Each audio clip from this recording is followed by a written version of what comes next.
और ना अब हम बात कर रहे हैं, इसका दूसरा पार्ट है ब्रोंस्टेन लोरी कॉन्सेप्ट का। हमने पढ़ लिया था यहाँ तक, ठीक है ना, ये मैंने समझा दिया था। अब मैं इससे अगला वाला कॉन्सेप्ट समझाता हूँ।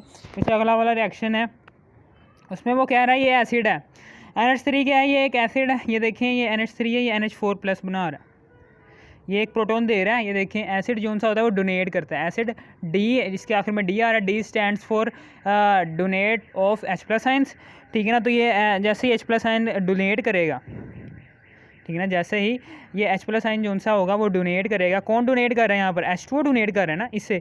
तो जो सा डोनेट कर रहा होगा वो क्या होगा, एसिड। यहाँ पर ये क्या है, ये एसिड है, और ये दूसरा है ये ले रहा है, ये ले रहा है, ठीक है ना, ये प्रोटॉन ले रहा है इसका, तो इसलिए ये क्या होगा, बेस होगा। अब कॉन्जुगेट एसिड कौन सा होगा और कॉन्जुगेट बेस क्या होगा, अब मैं बताता हूँ कॉन्जुगेट एसिड और कॉन्जुगेट बेस क्या होता है। अब ये देखें ज़रा, यहाँ पर NH4+ आइन है, ये एक आइन है NH4+, ठीक है ना। इसने एक प्रोटॉन लिया हुआ है, इसने एक प्रोटॉन लिया हुआ है, इसने अपने इसने प्रोटॉन ये देखें कि NH4+ है, यहाँ से कोई बंदा गुजरता है, ठीक है ना, जाते जाते वो NH4+ से पूछता है कि तूने, तेरे पास प्रोटॉन क्यों इतने ज़्यादा हैं, तो प्रोटॉन किस तरह से तूने अपने प्रोटॉन बढ़ाए हैं। तो वो कहता है मैंने प्रोटॉन ना इससे लिया था, एसिड से प्रोटॉन लिया था, ये वाले एसिड से, ठीक है ना, और इसका ताल्लुक कॉन्जुगेट एसिड से हो जाता है। फिर इसी तरीके से एक बंदा यहाँ से गुजरता है, वो हाइड्रोक्सल से पूछता है भैया आपका ना एक प्रोटॉन गायब हो गया, एक प्रोटॉन ना आपसे किसी ने ले लिया, वो किसने लिया है। तो ये बताता है नहीं यार, वो मेरा एक प्रोटॉन ना इसने बेस ने ले लिया था, ठीक है ना, तो मैं एक बेस हूँ। वो अपनी कहानी बता देता है। इस तरह से भी आप याद रख सकते हैं कॉन्जुगेट एसिड और कॉन्जुगेट बेस का, ठीक है, समझ आ गई आपको। ओके, मैं फिर से बता देता हूँ कि ये बेस है, इसने प्रोटॉन एक्सेप्ट किया है किससे, एसिड से। एसिड का आखिर में डी आ रहा है, D stands for donation of proton, ठीक है ना। तो इसने डोनेट कर दिया इससे प्रोटॉन, तो NH4+ आ गया, ठीक है ना, और यहाँ से OH- ये आ गया। अब यहाँ से बेस और एसिड की बात समझ आ गई। अब ये एक बंदा गुजरता है, एक बंदा पूछता है जी NH4+ से कि तेरे पास प्रोटॉन कैसे बढ़ा है। तो वो कहता है जी मैंने ना एक प्रोटॉन ना एसिड से लिया है, ठीक है ना, वो एसिड यहाँ पर आ जाएगा, ठीक है ना, और इसका ताल्लुक एसिड ये इसके साथ है ना, तो कॉन्जुगेट एसिड आ जाएगा। फिर इसी तरीके से हाइड्रोक्सल है, हाइड्रोक्सल से एक बंदा पूछता है यहाँ से गुजरता कहता है जी तेरे पास एक प्रोटॉन कम हो गया, वो किसने किया है। कहता है वो बेस है ना, बेस, ठीक है ना, मैंने उसको दिया हुआ है अपना इलेक्ट्रॉन, उसका प्रोटॉन, ठीक है ना, मैंने बेस को दिया हुआ है अपना प्रोटॉन, जिसकी वजह से मेरा एक प्रोटॉन कम हो गया, इसलिए वो बेस यहाँ पर आ जाएगा, और इसका ताल्लुक बेस से है ना, इसने बेस की बात की है, इसके पास इसका जो सा प्रोटॉन था वो बेस को गया है, ये वाली बेस को, ठीक है ना, ये वाली बेस को इसका जो सा प्रोटॉन था वो निकल कर बेस के पास गया है। ये अपने प्रोटॉन को नहीं भूला, ठीक है ना, प्रोटॉन को नहीं भूला, वो यहाँ पर चिल्लाने लग पड़ा है जी मेरा प्रोटॉन ना बेस ने लिया है, ठीक है ना, और मेरा ताल्लुक भी उसी बेस के साथ है, कॉन्जुगेट बेस। कॉन्जुगेट का मतलब क्या है, ताल्लुक, ठीक है, समझ आ गई आपको ये कैसे लिखने हैं, ऐसे करके बंदा याद कर सकता है, इसमें क्या। फिर इसी तरीके से मैं यहाँ पर बात कर रहा था एम्फोटेरिक सब्सटेंस। ये ऐसी सब्सटेंस होती है जो सेम वक्त में ये ना किसी रिएक्शन में बेस का, एम्फोटेरिक सब्सटेंस एक ऐसी सब्सटेंस होती है जो किसी रिएक्शन में बेस बना रही, ठीक है ना, बेस का किरदार अदा कर रही होती है, और किसी रिएक्शन में एसिड का किरदार अदा कर रही होती है। एम्फोटेरिक सब्सटेंस ये देखें H2O है, यहाँ पर ये बेस है, यहाँ पर क्या है ये बेस, ठीक है ना। एम्फोटेरिक सब्सटेंस यहाँ पर क्या है, ये बेस है, ये देखें बेस है ना, ये एम्फोटेरिक सब्सटेंस यहाँ पर बेस है। मैंने आपको बता दिया है कि कैसे है बेस, मैंने सारा आपको ये रिएक्शन भी समझा दिया है। एम्फोटेरिक सब्सटेंस है, यहाँ पर H2O जैसे है, यहाँ पर बेस का किरदार अदा कर रही है, यहाँ पर एसिड है, वो H2O जो है वो एसिड का किरदार अदा कर रही है, ठीक है, समझ आ गई। H2O एक ही सब्सटेंस दो रिएक्शंस में मुख्तलिफ किरदार अदा कर रहे हैं, ठीक है ना, एक रिएक्शन में बेस बन जा रही है और दूसरे रिएक्शन में एसिड का किरदार अदा कर रही है, इसे हम कहेंगे एम्फोटेरिक सब्सटेंस। और ये मैंने रिएक्शन अभी आपको समझा दिया है कैसे हुआ है, ठीक है, समझ आ गई आपको। फिर इसी तरीके से मैंने आपको यहाँ पर समझाना था कि oxidation and reduction reaction molecules क्या हैं, ये भी मैंने समझाना था कि ये देखें ऐसा हो नहीं सकता, मैंने आपको पीछे बताया हुआ है कि ऑक्सीडेशन क्या होती है। ऑक्सीडेशन, यहाँ पर ऑक्सीडेशन है, यहाँ पर ओ लफ्ज़ आ रहा है, इसका मतलब क्या है, इसका ताल्लुक होगा O2 से। O2 और यहाँ पर चूंकि O जोन सा है इस पूरे लफ्ज़ में ऐड हो रहा है, तो O2 भी क्या होगी, ऐड हो रही होगी, और बाकी सारे जोन से होंगे वो रिमूव हो रहे होंगे, हाइड्रोजन भी रिमूव, ठीक है, और इलेक्ट्रॉन भी रिमूव हो रहा होगा, ठीक है। फिर इसी तरीके से रिडक्शन है, रिडक्शन भी यही कह रही है, रिडक्शन है, ये रिडक्शन लिखा हुआ है, ठीक है ना। रिडक्शन में क्या होता है, इसका उल्ट होता है, एक तरफ आपको याद होगी, दूसरी भी याद हो जानी चाहिए। ऑक्सीजन रिमूव और हाइड्रोजन ऐड और इलेक्ट्रॉन भी ऐड, ठीक है ना। इलेक्ट्रॉन और हाइड्रोजन दोनों ऐड हो जाते हैं, इलेक्ट्रॉन भी ऐड हो जाते हैं और हाइड्रोजन। ये देखें यहाँ पर एडिशन ऑफ हाइड्रोजन हो रही है इसके अंदर, ठीक है ना। एडिशन ऑफ हाइड्रोजन किसके अंदर हो रही है, मैं एक रिएक्शन समझाऊंगा, बाकी दूसरा जो सा वो आपने खुद समझना है, ठीक है ना। ये मैं चलो ये वाला रिएक्शन समझा देता हूँ। इसमें जैसे ये प्रोटॉन निकलता है ना, ये प्रोटॉन यहाँ से गायब होता है, यहाँ से प्रोटॉन निकलता है, हाइड्रोजन की रिमूवल, यहाँ से हाइड्रोजन जैसे ही रिमूव होगी तो इसके अंदर क्या हो जाएगी, ऑक्सीडेशन। हाइड्रोजन की रिमूवल से यहाँ पर ऑक्सीडेशन हो जाएगी, ठीक है। हाइड्रोजन की रिमूवल से यहाँ पर ऑक्सीडेशन हो जाएगी, और फिर जिसके पास ये हाइड्रोजन जाएगा, ठीक है ना, मैंने अभी आपको समझाया कि हाइड्रोजन की एडिशन जो सी होगी वो रिडक्शन होगी, यहाँ पर रिडक्शन होगी, ठीक है ना। ऐसा हो नहीं सकता कि रिएक्शन में एक तरफ ऑक्सीडेशन हो रही है तो दूसरी तरफ रिडक्शन हो ही नहीं रही, ठीक है ना। एक पागल है कोई, एक कंपाउंड वो अपना इलेक्ट्रॉन निकाले, अपना हाइड्रोजन निकाल ले एवं फजूल में ही, वो कोई देखेगा। मिसाल के तौर पर ये देखें ना, ये H बॉन्ड OH, ये क्या पागल है खुद ब खुद ही यहाँ से निकल जाए, नहीं, ये खुद ब खुद नहीं निकलेगा, ठीक है ना। अगर कोई अगर इसे पता चल रहा होगा किसी के पास इलेक्ट्रॉन पेयर पड़ा हुआ है, फिर जाके ये निकलेगा यहाँ से, ठीक है ना, फिर जाके रिएक्शन करेगा।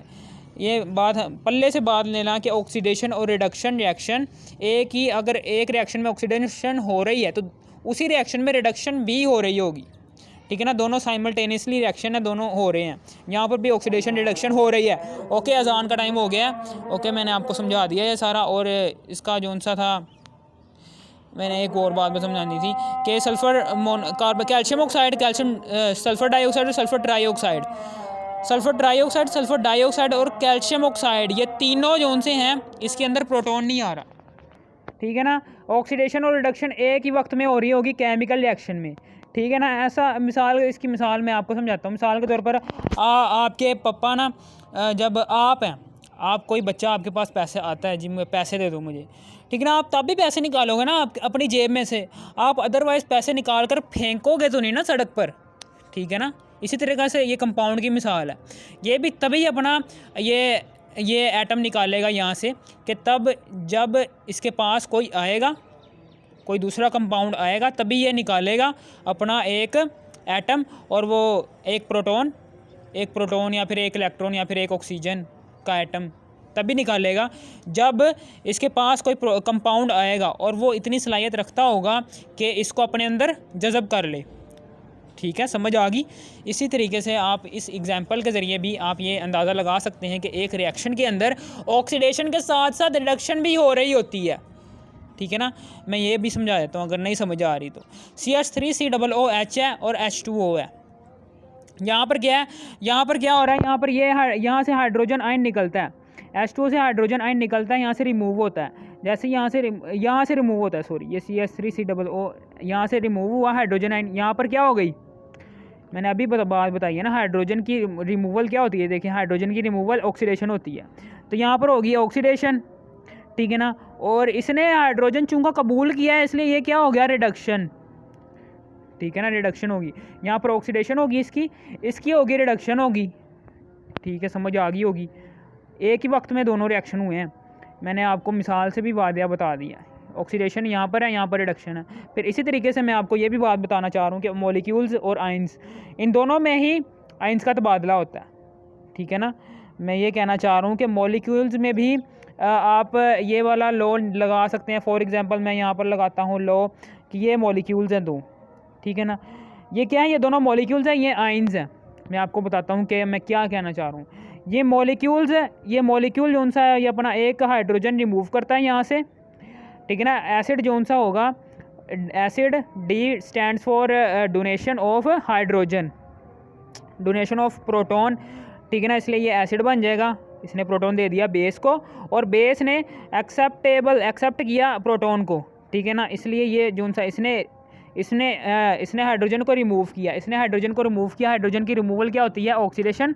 तो इसलिए यहाँ पर ऑक्सीडेशन हो जाएगी। और इसने चूँकि ये हाइड्रोजन को लिया, इसमें ऐड हुई है हाइड्रोजन, इसलिए यहाँ पर रिडक्शन हो जाएगी। फिर इसी तरीके से अब आयंस में भी हम ये लगा सकते हैं। जब यहाँ पर आयंस जो उनसे होंगे, ये रिवर्स रिएक्शन, ये फॉरवर्ड रिएक्शन की बात कर रहा था मैं पहले, फॉरवर्ड रिएक्शन के दौरान ये बनेंगे, ठीक है ना। और जब ये बन जाएंगे तो रिवर्स रिएक्शन स्टार्ट होगा। रिवर्स रिएक्शन कैसे स्टार्ट होगा कि जब यहाँ से ये क्या करेगा, एक प्रोटॉन दोबारा से निकालेगा। एक प्रोटॉन निकाला इसने, जैसे एक प्रोटॉन निकला तो यहाँ पर बन गया H2O दोबारा बन गया ना, ठीक है ना। इसने एक प्रोटॉन रिमूव किया अपने में से, इसने एक प्रोटॉन रिमूव किया। प्रोटॉन की रिमूवल, हाइड्रोजन की रिमूवल जो सी होती है वो क्या होती है? ऑक्सीडेशन। यहाँ पर ऑक्सीडेशन आ जाएगी, ऑक्सीडेशन होगी।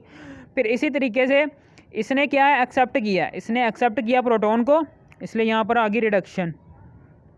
और मैंने एसिड और बेस पहले बता दिया है कि ये एसिड हैं और ये बेस हैं, ठीक है ना। एसिड और बेस, यानी कि मिसाल के तौर पर इसने प्रोटॉन को खारिज किया है ना, तो इसने एसिड वाला काम किया। एसिड के एंड में डी आ रहा है, D stands for donation of proton, ठीक है ना, इसलिए ये एसिड है। आयंस में भी प्रोटॉन की डिलीवरी हो रही है और आयंस में भी प्रोटॉन की एक्सेप्टेंस हो रही है। इसलिए हम कह सकते हैं कि जो सा ये ब्रोंस्टेड-लोरी कॉन्सेप्ट है ये आयंस पर भी लागू होता है और मॉलिक्यूल्स पर भी लागू होता है, ठीक है। और फिर उसके बाद मैं थोड़ी सी लिमिटेशंस के बाद बात करता हूँ। लिमिटेशंस क्या होती हैं? सल्फ़र मोनोऑक्साइड और सल्फ़र डाइऑक्साइड ये क्या है? ये एक एसिड है। इसी तरीके से nitrogen dioxide, nitrogen trioxide, nitrides हैं, इन्हें हम नाइट्राइड्स कहते हैं। नाइट्रोजन मोनोऑक्साइड, नाइट्रोजन डाइऑक्साइड ये भी एक एसिड्स हैं। इसी तरह से ये बेस है। इसमें आपको कहीं पर प्रोटॉन नज़र आ रहा है? H नज़र आ रहा है कहीं पर? नहीं ना नज़र आ रहा, ना यहाँ पर नज़र आ रहा, ना यहाँ पर नज़र आ रहा है। तो फिर ये किस वजह से एसिड है और बेस है? भाई नहीं, ठीक है ना। बस आपने ये याद रखना है कि ये सिर्फ़ और सिर्फ ऐसे कंपाउंड्स के लिए हैं कि जो हाइड्रोजन रखते हों, जो अपने अंदर एक हाइड्रोजन एटम रखते हों, ठीक है ना। For example HCl, HNO3, H2SO4, sulphuric acid, phosphoric acid, ठीक है ना। ये उनके लिए एप्लीकेबल है जो अपने अंदर कम से कम एक प्रोटॉन लाजमी रखते हों, ठीक है। समझ आ गई?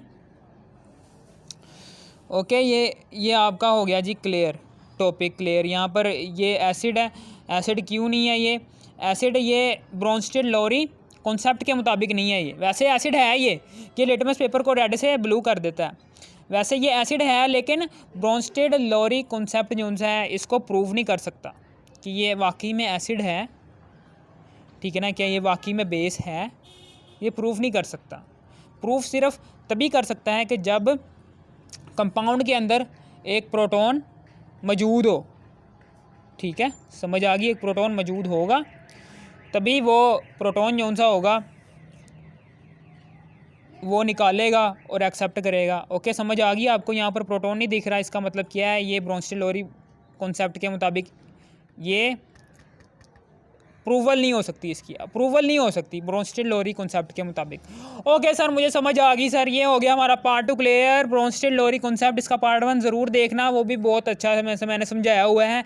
और प्लीज़ लाइक करना वीडियो को और सब्सक्राइब भी कर देना, ठीक है।